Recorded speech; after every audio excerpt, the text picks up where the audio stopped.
All right, I told you if you have any questions about body language, just email them to me and I'd answer them. And you emailed them to me and I'm going to answer them.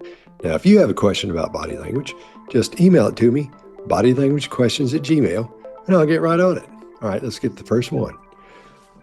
Do people who are psychopaths and or narcissists recognize they have those disorders? That's a really good question. Okay, so what we're going to do, let's split it up into two parts, two sections, because you have narcissists and you have psychopaths. Now, keep in mind, though, every psychopath is a narcissist, but not every narcissist is a psychopath. Very important. And it's true. You'll hear, oh, that's not true. It's true. It's true. Psychopathy is the highest form of narcissism there is. That's why they're so closely related and intertwined together. There's always psychopathy or always narcissism and psychopathy. That is the root of it. Okay. So don't let anybody tell you any different than that. I'm telling you. Okay. So let's start with the narcissist first. Okay. As time goes by, and it has gone by, as we started studying narcissism, a lot of people know about it now. A lot of people understand what it is. They know exactly what it is. You probably do. Okay. So what happens is the person who's a narcissist is in a family or they're in a group of friends, and people in that family or that group of friends will know something's not right because that person's always domineering. They're always putting them down. They're always being the center of attention, that kind of thing. Okay. And the people in the family will be saying, or especially the little kids, they'll say, it's always about you, isn't it, Mom? It's always about you. Or Dad, it's always about you, isn't it? Because they put themselves at the center of everything. And they're the most important thing on the planet. So, of course, in their family, they're the most important member. And they think they know everything most of the time because they don't want to be corrected. They don't want to be seen as wrong. Maybe you know somebody like that. Now, having said these few things about that, don't say, oh, so-and-so must be one. They're just like that. There are different levels of that. And some people are just like that. And that's okay. But some people jump to narcissism, being a narcissist, okay? So if you want to learn more about that, get some books and learn about it, okay? That way it'll make you, you'll be more educated when it comes to dealing with that, and you won't be just flippantly saying that, and you're like everyone else does when they learn just a little bit about it. So learn as much as you can about it so you can look at someone or that situation and say, here's what I think is happening. Can't say for sure until you're in there and deal with it a lot. But after a while, you get the hang of it. You'll see what it is. So it's mostly people telling them, and they start thinking about it. And a lot of times they'll decide, well, shoot, that's what I am. They don't care. They don't care at all. They'll try to tamp it down some. But the thing is, when they go out in the wild, they're some of the nicest people you know if you're not in their family, if you're not connected to them in a social situation or circumstance where you have to do better than them or where you are better than them. Unless they need something from you if you're better than them. And by better than them, I mean you're higher up, you have more, you're really successful, and they don't. They're on their way up. They're trying to be successful. Then we have the psychopath, my favorite. Now, the psychopath finds out like this.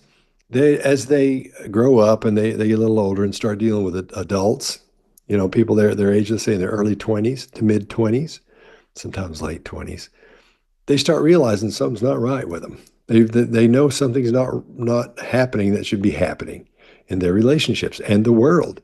And they realize they're seeing things differently from everyone else. But they know it's important to fit in. They want to fit in. They don't want to stand out from everyone because there's things they want to do and things they want to get done, be it from a success standpoint or be it from a doing mean things standpoint, whatever their perspective is. They're trying to get as much done in that arena as they possibly can for themselves. So that's the psychopath. Now, let's say you're a psychopath, and I've talked about this on here before, and people always comment on it because they use the same story, but it works really well. Let's say you're a psychopath. Here's how you'd probably find out. You'd be in your mid to late 20s, sometimes early 20s. And let's say if you're from a small town, you've probably already moved to a larger town because small towns don't have a lot of action in them, and psychopaths love things going on. They like something happening because they don't have any feelings, right? They don't have any empathy for anything. So the only things they do feel are excitement, adrenaline. things like that through drugs and sex and doing things they shouldn't do because they get a buzz from that, a little adrenaline shot from that. And that's all they really feel. So if you're a psychopath, you're probably going to live, let's say, in Nashville, and you're probably going to live in a loft. So I'm not saying the people that live in a loft, in Nashville are psychopaths. I'm just saying what might happen for you if this is the perfect scenario for you finding out. That's all this is. So you probably live somewhere there's a lot of people in a loft downtown Nashville, let's say Second Avenue, because it's really busy down there. And it's the weekend. It's Friday. And you say, you know what? I'm going to eat Chinese tonight. That's what I'm going to have. I'm going to get some Chinese food. And you go out and you're going down the street and you see for just a little ways in front of you, there's an ambulance or two there. There's a bunch of police cars, a bunch of people standing around, and you're walking up on this and you say to yourself, this looks important. Something must be going on. So as you get up closer and closer, you see that there's been a little child run over by a car, let's say. And there's a mother, and she's all leaned over the little child and crying. And, it's a big scene, a big deal. And you're sitting there looking at this. You're standing there looking at it. And you say to yourself, sweet and sour chicken. I think I'm going to get sweet and sour chicken. And you go off to the Chinese place and get sweet and sour chicken. You bring it home and you eat it, right? About an hour later, you'll find yourself in the bathroom looking in the mirror, imitating the faces you saw on that woman that was over the little child, the mother. And you'll be trying to recreate those expressions because you don't know what those are. You've seen them your whole life. You don't use them. Why would you? Because you don't have the emotional capability to show that or to feel that, but you should. It's dawned on you now that you've got to look like everyone else and you've got to fit into this thing and that you're different. But you don't know specifically what it is, but you've got to learn how to do that. You've got to learn how to make different expressions. You've got to learn how to talk about things with that emotion everyone has when they're angry or when they're happy or when they're sad, because you can't do that. So what they'll do is, or what you would do is this. You'd see somebody having a hard time emotionally. Let's say they're really sad. Their dog just died. Somebody in their family just died, and they're really sad. So you would study that. And in other words, you look at that and study that, and you'd sort of rehearse it at home in the mirror. Make sure you've got all that right. Or someone who's really happy, and you'd have to look at that and you study that a little bit. And when you saw it, you go home and maybe imitate that in the mirror as well.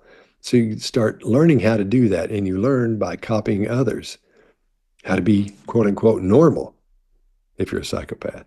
That's how they do it. They don't realize they're doing it a lot of time, and they may think everyone else is doing it too, and that's how that happens. I don't know. But that's most likely the way it would go down. If you found out or you decided something wasn't right and you realize you're doing these things too, you might be a psychopath. So there's that. It's a good question. Hey, Scott, do people show microexpressions at regular intervals? If so, how far apart are they? No, there's no specific interval for microexpressions. Now, if you don't know what they are, microexpressions are tiny little expressions for anything from anger to contempt to sadness to happiness that just blast out really quickly and really small on someone's face. Let's say you're getting information about something and it makes you happy, but you don't want to show it for whatever reason. You're in court, you're lying to somebody, or it's a situation where you've got to be emotionally neutral.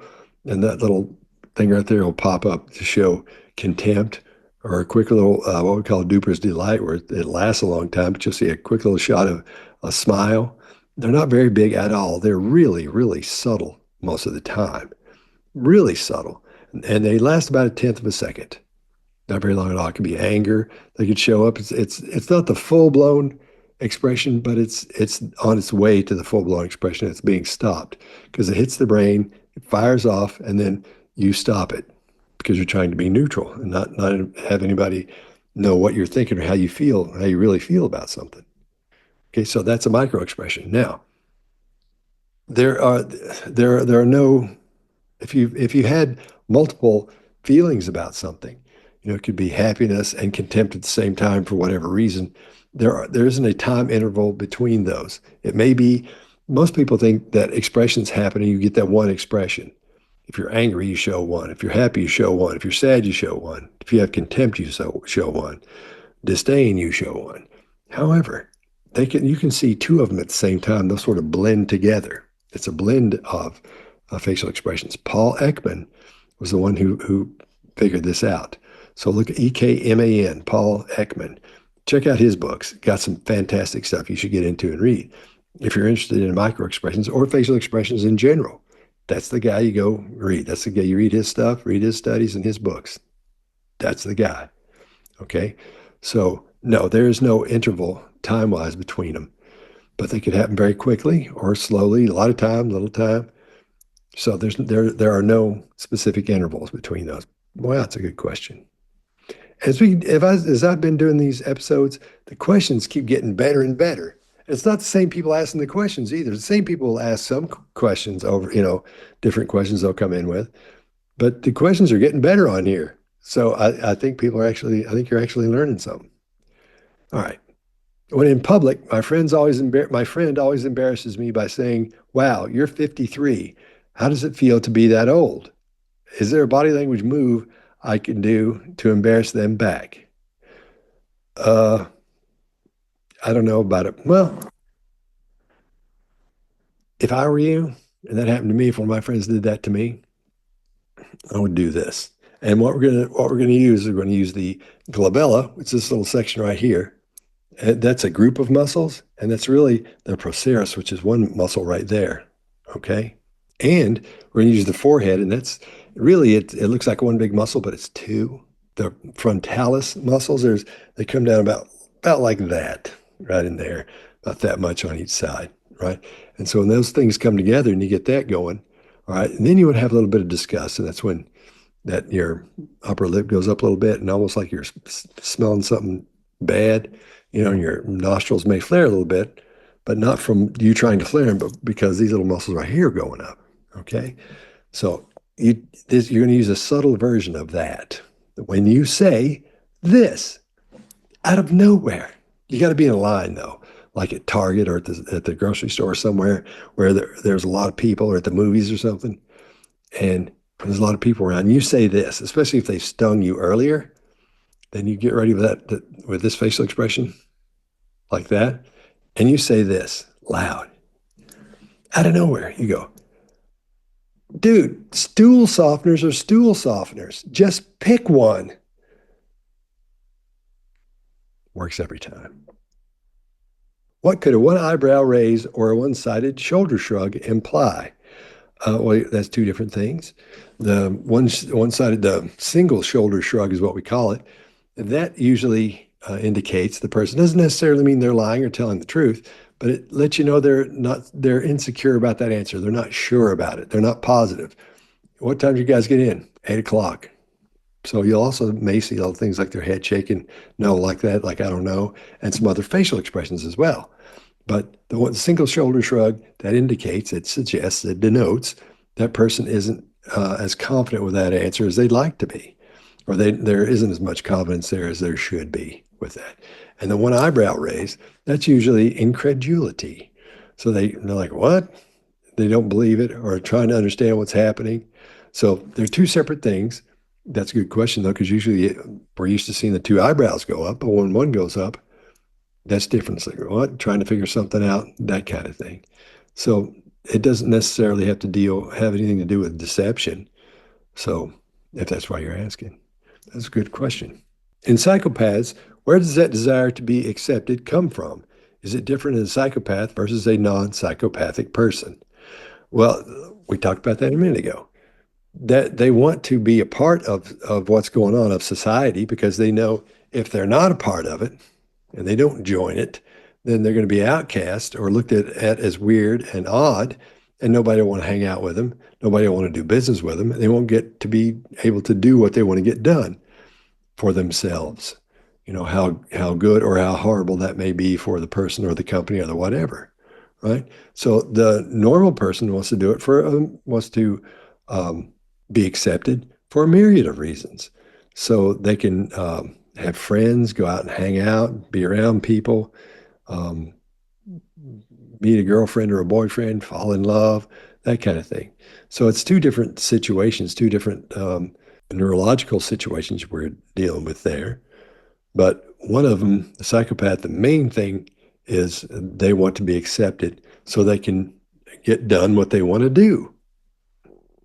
Okay, so they can be mean, or they can gather up, as much as many finances as they possibly can, that kind of thing. So that's a good question, though. How do you spot the difference between somebody who is actually lying and somebody who is afraid of being misunderstood or accused of lying? All right.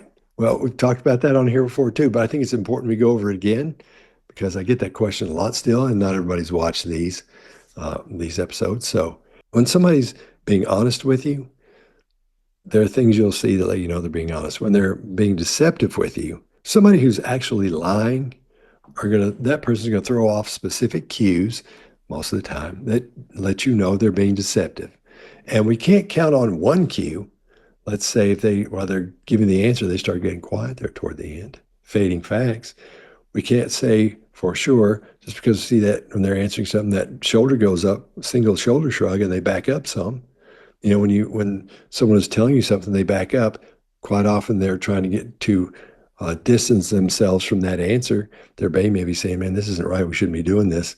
You need to get away from this." Not specifically, but in other words, it gives you that feeling you need to do that. Okay, and let's say just those three. That would be a cluster of three things you would see at the same time. Let's see if I can do them. Let's say you ask me a question, and my answer, and you ask me if that's my dog out in the car. And if I was being deceptive, and I'm going to show you all three of those cues of deception for that, it may look like this. It can be very small, do it very quickly. So you'll see what it looks like in as close as I can make it to out in the wild when you see it, okay? So you'd say, "Is that your dog over there?" And you go, "Well, no, that's not my dog." So what you saw there was, you heard me get quieter as I said, "No, that's not my dog." I backed up a little bit, and that single shoulder just popped just a little bit. Okay, so that's a cluster. That's three. I personally look for five to get a pretty good idea if the person's being honest or not. And there's some other things you can look at and see. Like if you notice my head was going up and back and forth and up and down a little bit, but I wasn't sure with the shakes, the head shake nose. That's a subtlety you got to get used to seeing. But there are a couple other things in there you probably spotted. If you watch this channel all the time, and you tell me what they are in the comments down there. But that's the way it usually looks. Most people think it's, "Oh, well, I was that they're big, and they're usually not. They're very subtle. So you got to pay attention and look out for those.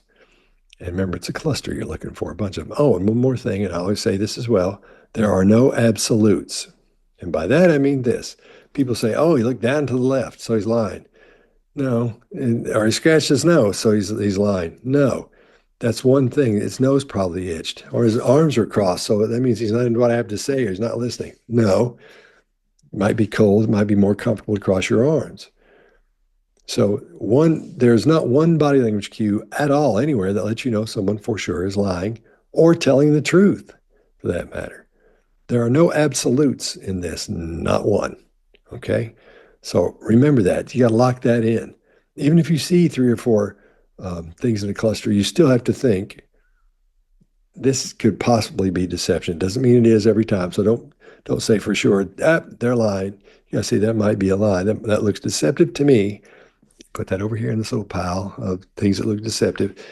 You remember what it is, and you answer, or you ask more questions that will have them answer more questions, give you more answers about that subject you're talking about. But you don't go right into it and make a big deal about it. You got to be subtle about it when you do it. So there's an art to it. And if you're just learning this, you'll after a while, it'll dawn on you how it goes and how to do it. You'll see people doing it, and you'll get a handle on it. It'll work just fine. What would a town of psychopaths who had never experienced anyone else but psychopaths act like if encountered by a normie running out of gas in an episode of The Twilight Zone? I don't know. Sounds like a movie. What would a whole town of psychopaths act like if somebody showed up who wasn't a psychopath? I don't think much would change. It probably wouldn't take them very long they would know you're an outsider or the person was an outsider. I don't think they'd all jump on and start trying to kill them or anything. Most people are under the impression that psychopaths, all they want to do is kill people. And if they ever got a gun or a knife, they'd start running around stabbing people and that kind of thing. That's not the way it works. But a lot of people like to think that. because you see movies where there's some dude who's freaked out, like in Halloween or something. That's all he wants to do is like kill people. Or was that guy already dead? Was he undead? How does that work in Halloween? Remember? He supposedly drowned. Maybe he did. I don't know. Tell me in the comments below because I have no earthly idea. I just remember when I saw that, 4 million years ago. Anyway, so a whole town of psychopaths, that's like, I guess it'd be like the undead, you know. I'm sure a lot of people would zero in on that person because it may take a minute to figure out they're not normal. Because when somebody shows up to a town like that, I'm sure they recognize things as everyone being super nice. Because psychopaths are really nice when you meet them because they want you to like them. And the way they do that is they start showing you. They start mimicking you, not straight up, your voice and doing all that, but they listen to the things you talk about and how you talk and how you couch things. If you talk about things and you say, I see what you say, I see what you're saying, that looks good to me. You couch things in from a visual point of view, they'll start talking that way too. If you do it from an auditory point of view, they'll do that as well. If you say, oh, I hear you. I hear what you're saying. That sounds great to me. Then they'll start couching things to you from an auditory perspective. That'd be one of the things you look for. But you probably, if you went there, the first 30 minutes to an hour, you'd love everybody. You love everybody. You think they're just this is the most wonderful town in the world. Because that's where they are. They want you to like them. As soon as you meet them, you think they're wonderful. But a whole bunch of them together like that, I don't know. But I don't know. Let me tell you, if you write movies, write that movie. That would actually be a good one. It's one of the classics where somebody moves to a town and everybody's weird and something's wrong from like the moon or something, and nobody knows, but this person starts figuring it out, or they're all dead, that kind of thing, They are vampires or whatever. So I don't know. It's interesting. Think about writing a book or at least a short story about that. That'd probably be pretty good. One thing I've never figured out is what is the difference between a high functioning psychopath as opposed to a regular one, and what's the difference, and what's different about how they interact and behave. High functioning just means they do well in society. They're usually CEOs, that kind of thing. They're not violent a lot. They may never be violent. They may just be good at business, but they go that extra step where they don't care what happens to other people. If they were to fire them to hire somebody else that's better than them, they don't take into consideration their family. They don't, nothing like that. They do some really horrible things. But quite often, there's a percentage of CEOs, and there are a lot of them, that are psychopaths. No kidding. Check the studies. See what I'm talking about. It's bad when that happens. But I would think that's what a high-functioning psychopath would be, because like I said before, they're not just sitting around waiting to kill people, that kind of. And some psychopaths never realize they're psychopaths. They go their whole lives. They don't know they are, and nobody else does either. Because remember, we talked about they want to fit in? Well, some of them just want to fit in, so they'll be able to fit in and don't stick out. And they can do things that they want to get done. Okay? When it comes to a high-functioning psychopath, I think that might be what you're talking about. And then a regular psychopath, I don't know, just a regular, what would seem like a regular person would be my suggestion on that one. Is there such a thing as a sociopathic, psychopathic narcissist? Yeah, that's the psychopath. It's all three of those together in one. Now, you'd think if you had that, you'd created a monster, and that would be a movie to make, right? No, that's what a psychopath is. It is a narcissist. The narcissism is of the highest caliber. The sociopathy in there is, people use sociopathy and sociopath because it was a lighter version. It's like psychopath light. So you went to court and they said, and even though psychopath is in the DSM and sociopath isn't either, they would use sociopath because it didn't sound as bad as psychopath, but they were doing the same stuff a psychopath would do. But that's their version of a psychopath. Okay, so when they talked about it, didn't sound as bad. It doesn't, think it make that big a difference, but apparently it did. But when that started happening, the people started using sociopath as something different than a psychopath, which they are. And let me explain that instead of just like side mouthing it. And sociopaths don't really exist. Psychopaths don't really exist. Those are actually personality disorders, and they have been labeled psychopath. And then sociopath was a psychopath light. But if you want to talk about sociopaths and psychopaths, the difference as everyone understands them today, then the sociopath does a lot of the same things that a psychopath will do. They're very similar, but they do have the brain, the neurological setup is right. Everything's on in there. Okay, their amygdala work, their frontal and parietal lobes work. Everything's working okay. Nothing's damaged. Whereas in a psychopath, they're either missing their amygdala or they're damaged. And not only that, there's a lot of other stuff that goes with it when it comes to connecting the rest of the brain. But that's the easiest one to zero in on. So they don't have empathy for anyone at all, not even a little bit. And that's what makes psychopathy so mind-blowing, not just to me, but to a lot of people, because they do things that are just horrible, as you know. So the sociopath is really just a hardcore criminal, really. They're really violent. They usually go to prison early, because they'll stab somebody in a bar or something like that, lose their temper a lot, beat up later, be in fights all the time. Whereas a psychopath knows better than that a lot of the time, because they don't want to go to prison. Because if they go to prison or get in trouble, they're not going to be able to do the things they want to do to please themselves. See, the narcissism is just off the charts on those. So when you're dealing with a narcissist, remember what I said earlier, every psychopath is a narcissist, but not every narcissist is a psychopath. And there's narcissism in sociopaths almost to the level of the psychopath, not quite that high. There's that this is as high as you can go and this is the lowest. Then I'd say the sociopath is probably right in there somewhere. And then you go up to there and you've got the psychopath level. But you may have the psychopath levels of it, but still have the correct neurological connections that need to be happening to make you, quote unquote, normal.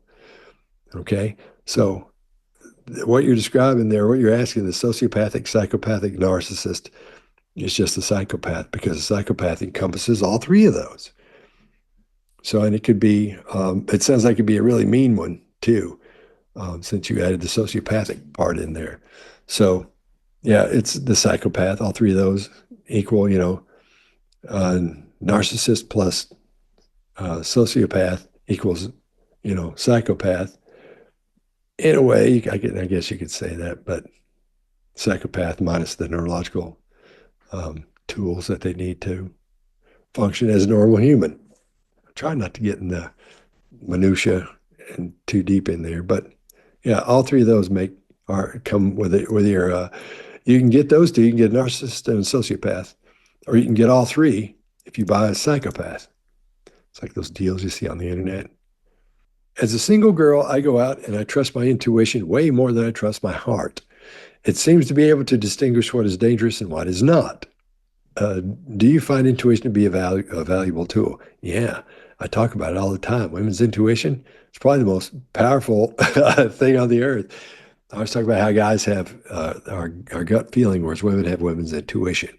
Now, I would go through that whole thing here and tell you all about it, but I've done 2 videos about that at length.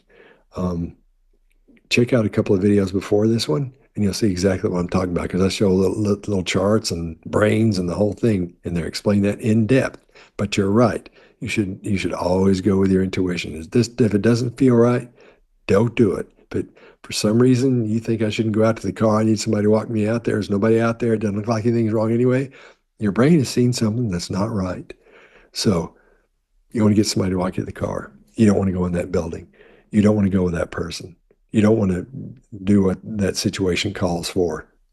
Always listen to your intuition. Women's intuition is one of the most powerful things on the planet.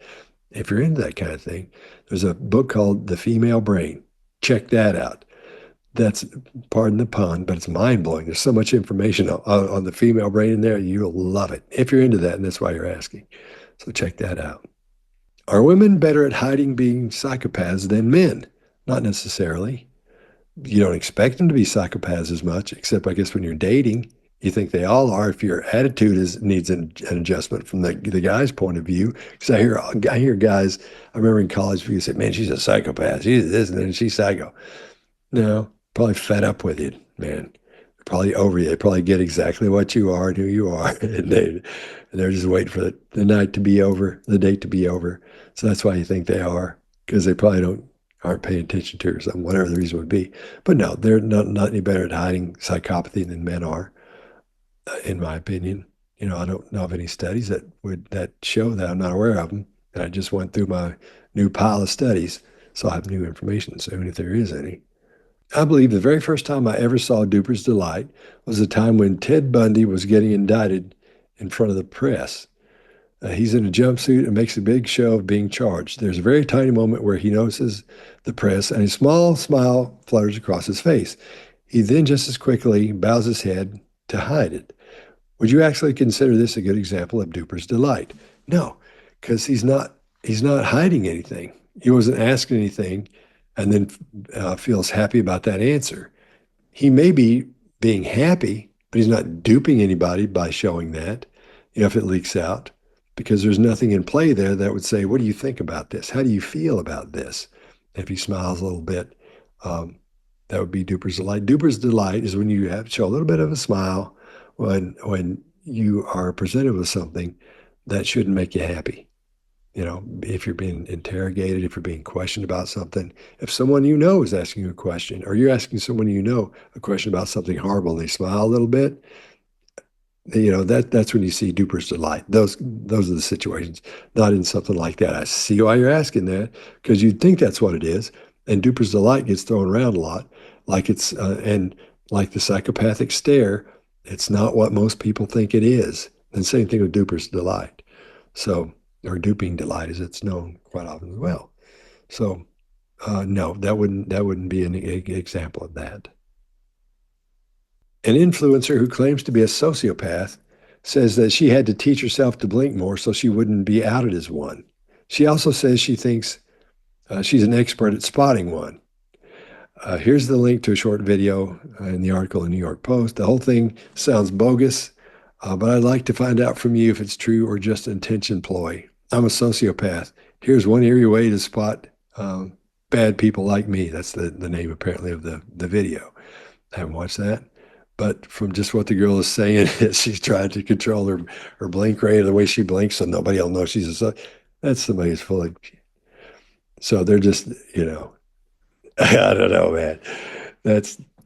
No, don't listen to stuff like that. Nobody's going to come right out and say, I'm a sociopath, and here's how no. You may have a psychopath who's just dying for attention, can't get any somewhere, and is like, yeah, I'm a psychopath, here's how it works. Because it gets them attention. They love attention. They want you to look at them, want you to like them. So, but in this case, no. And saying they can spot them, like I'm special. Maybe it's one of those psychological things where they think they're trying to get to feel special. Saying I'm this, and I can spot other bad ones like me, and so it automatically puts them in the good spot. You'd be on their side. I don't know. It just sounds like to me. I wouldn't. I'm going to watch that video, though. If it's any different, I'll come let you know, I promise. But I would just say out of the gate, nope. I've been watching the trial of Melody Ferris. I've been trying to read her body language. What does it mean when she has been covering her mouth the entire length of the trial? Well, you can look at mouth covering as several different things. I haven't seen it, so I can't say for sure. But if you're asking me why somebody covers their mouth, people always say in the comments, stop covering your mouth, Scott. I can't, it makes it harder to hear. Or I read your lips and I can't, I'm having problems doing that. I always do this. I always have my hand near my face, or sometimes when I'm talking, I'll do this and cover my mouth up. So, and I just do it. I don't know why I do it. Some people just do. And maybe it's one of those things where she doesn't want you to know what she's thinking, doesn't want you to see um, or how she feels from an emotional standpoint. Doesn't want you to see her be aghast at something. I don't know. It could be, or maybe she's comfortable doing that. Maybe it's an adapter for her. Maybe that's where she's really, really nervous and putting her hand over her mouth or covering her mouth. Maybe that's one way that helps settle her down. I don't know. I can't say because I haven't watched it. Melody Ferris. I'll check that out, and if it looks any like anything really big, I'll let you know. Can you have multiple siblings who are psychopaths? Yeah.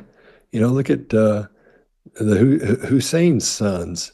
Those guys are horrible, man. They were psychopaths. What they did to people. Gee, Uday was one of them. I can't remember the other one's name, but they were really mean. They were really bad. So yeah, you can have that can happen. It can happen in normal families too, normal families as well. But but and then again, I look at that and think, well, are the Hussein kids really psychopaths, or are they just sociopaths? The stuff they were doing goes far past sociopathy. It's in psychopathy. It's the horrible stuff they did. So I think something was wrong with their brains. Can't be right in there because something. And we talk about how there's no psychopath gene. You don't really pass psychopathy on, but that maybe there's something in there that's going to come out at some point that says, well, maybe there's something uh, that's connected there. But those two guys, man, were the worst. They were horrible. But yeah, you can have more than one psychopath in a family. Hi, Scott. Do you get to a point where you are just on autopilot, tuned into those external indicators of others? Do you find that it can tire you out? What do you do just to be? How do you flip the switch off? Um, you're not always fully on. You're always watching stuff, or I am anyway. I'm always paying attention to what's going on. If I'm out in public, I'm always paying attention to what's going on around me. I'm very aware of what's happening. I think it's mostly autopilot.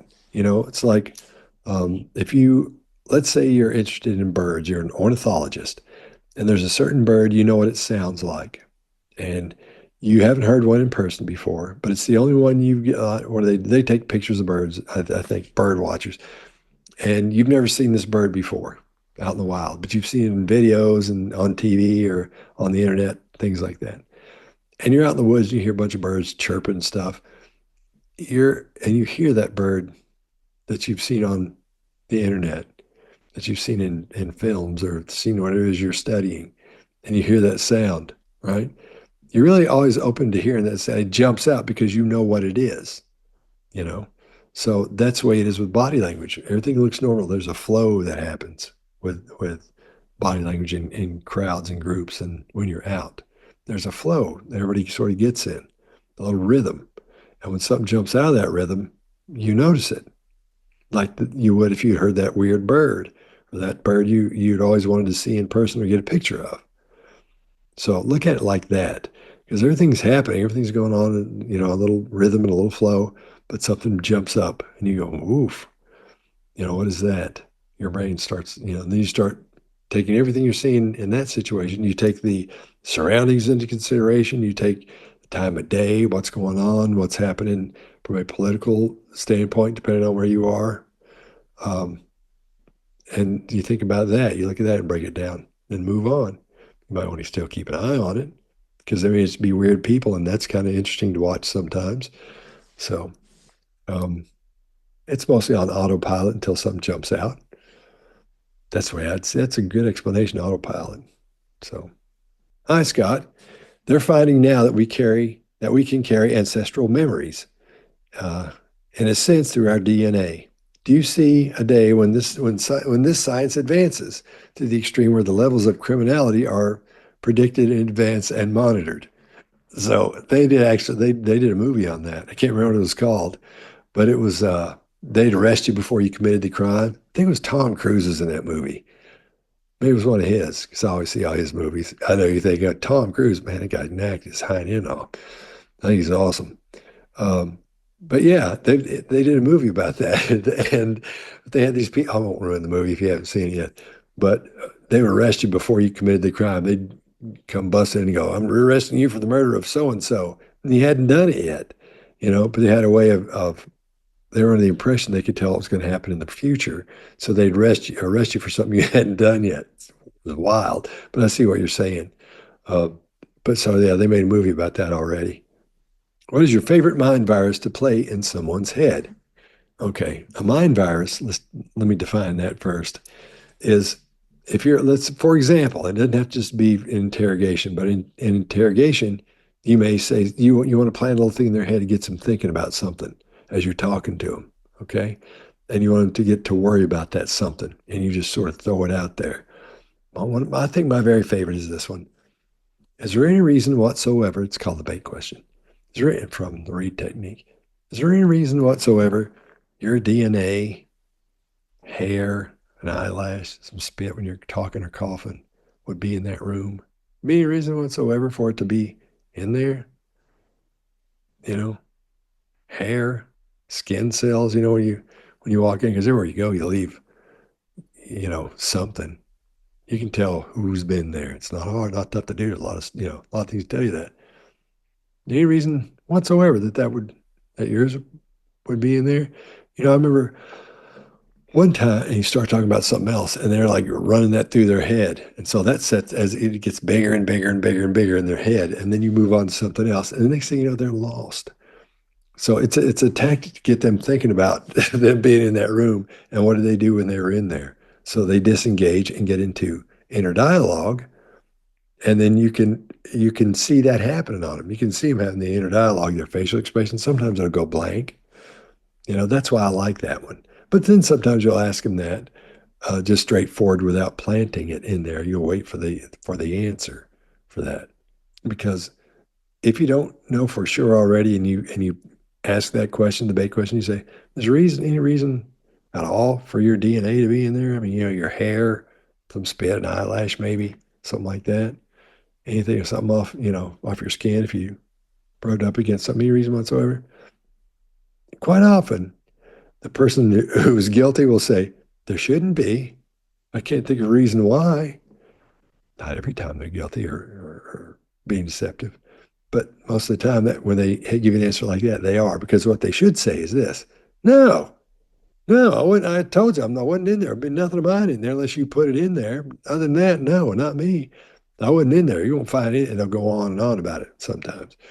So, but that's a great one. That's a great one. That's the idea, to get behind, if you want to get behind that, to figure out a little something to throw in their brain to let them think. Don't don't wait for the answer. Just move right on from then, because it gets up in there and starts worming around their brain, and ooh, you get a lot of info from that. Have you got any tips or techniques that can help an interrogator keep a clear and neutral head?